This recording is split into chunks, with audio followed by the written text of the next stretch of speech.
knee tuck to jump squat is a cardio exercise. We're also working a little bit of the legs as well, but it's primarily an exercise to throw in that is really going to be getting the heart rate up.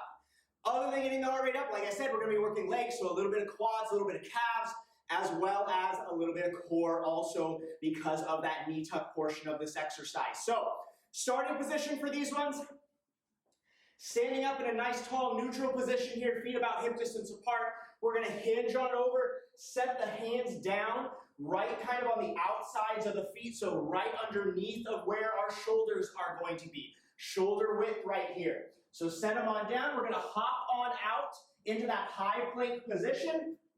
Then we're going to go into our knee tuck. So that's where we're going to hop those feet in towards us as we push the hips up into the air. Hop back on out. And now we're going to hop on in nice and wide. So right on the outsides of those feet so that we're able to sit back onto those heels and drive on up into that squat jump.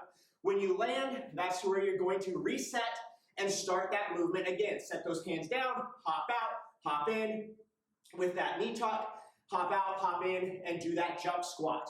So, main things to remember here, hand placement. When you set those hands down, we always want to set those hands down in that high plank position, right underneath of those shoulders, not way up here, not way out wide, so that when we hop out, we're directly over those wrists and not putting unnecessary strain on them.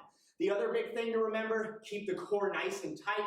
Whenever we're hopping out, hopping in, hopping out, we really want to squeeze the abs, not let the hips dip down and put that pressure on the low back. The other big thing to remember is when we're hopping in for the jump squat, we want to hop those feet in a little bit wider than our hands so that we're able to sit back onto those heels and do that full jump squat without kind of just being up on the toes and driving out of the balls of those feet. So those are your key things to remember. If you need to modify this one down, you're simply going to step instead of jump.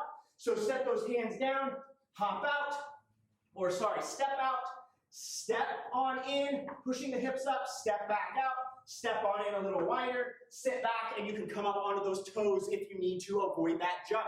So this can be modifiable based on your abilities, but eventually I do want you progressing up to trying the hopping in, hopping out portion of this and trying that hop at the top.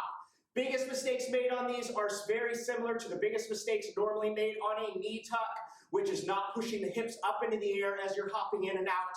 And also normal mistakes made same as on that jump squat, to where we're not having the feet placed correctly in order to drive out of that whole foot, and we're not landing softly. So really make sure when you land from that hop, you're bending those legs and landing softly. If you need a refresher on the fundamentals of those, go watch our jump squat video or our knee tuck video individually to get a little bit more of the basics. Start off slow and then progress up in speed as you get more comfortable with these.